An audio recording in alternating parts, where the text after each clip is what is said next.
Guardate che meraviglia è diventato il macco siciliano, caldo, avvolgente e cremoso, il piatto più buono che si possa fare in inverno.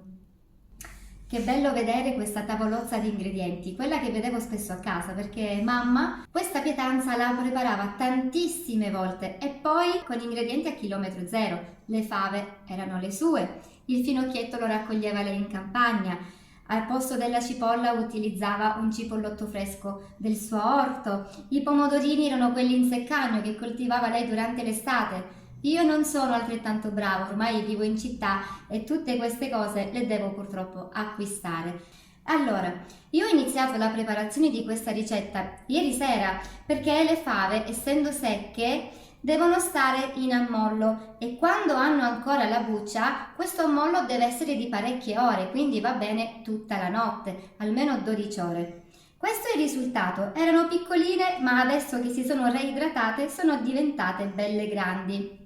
Ora c'è un lavoretto da fare che richiede un pochino di pazienza. Una volta queste cose si facevano in compagnia, in famiglia, dandosi una mano e nel frattempo si chiacchierava. Bisogna togliere la pellicina, quindi l'occhio e tutta la pellicina e bisogna farlo con tutte le fave. In realtà in commercio, al supermercato, troviamo facilmente le fave secche e decorticate, anche già proprio divise. Quelle vanno solamente sciacquate, magari tenute in ammollo un paio di orette e subito cucinate. Però l'autenticità della ricetta è questa, partire dalle fave secche con la buccia, come hanno sempre fatto le nostre nonne, quindi a me andava di fare così. Finalmente le fave sono pronte per essere utilizzate, spellate, sciacquate e allora posso occuparmi del mio trito di odori. Utilizzo mezza cipolla perché una era troppo grande. Del sedano, meglio fresco, ma il mio è surgelato stavolta.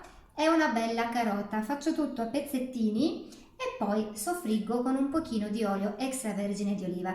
Però è mio dovere dire che non è obbligatorio soffriggere le verdure. L'alternativa più leggera e facile è mettere tutto in pentola, quindi verdure più fave, e aggiungere l'acqua e portare a bollore. Quindi non è necessario soffriggere. Sicuramente però procedendo come faccio io otteniamo un sapore più gradevole.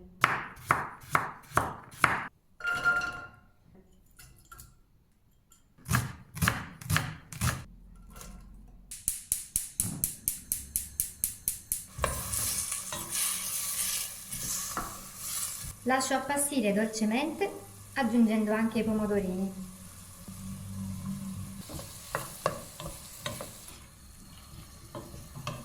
Adesso aggiungo le fave e le faccio insaporire. Metto un po' di pepe nero macinato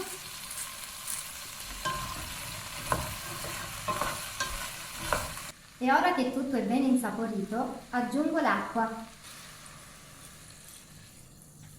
L'acqua deve coprire completamente le fave.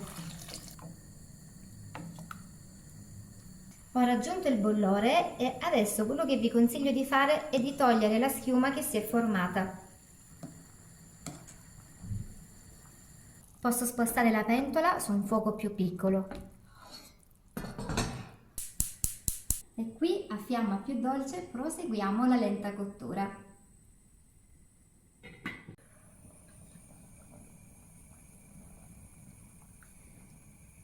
È trascorsa un'ora e mezza e le fave sono già morbide, ma non al punto da diventare sfatte, cremose come vogliamo noi. È arrivato il momento di aggiustare di sale e aggiungere il finocchietto selvatico.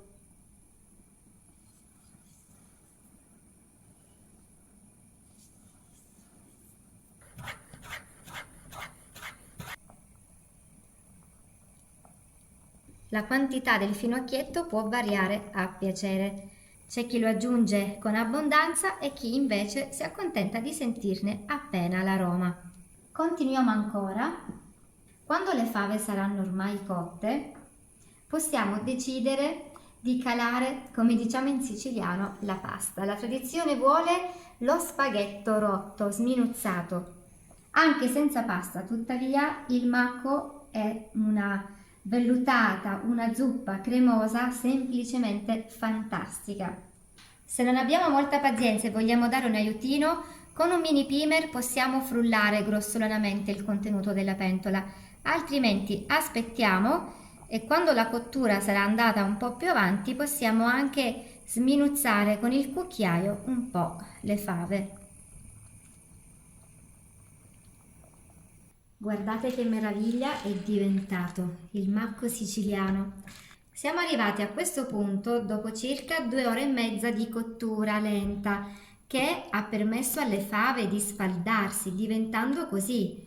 Quindi adesso non resta che impiattare. E adesso completiamo con un po' di pepe nero e un filo d'olio a crudo di quello buono.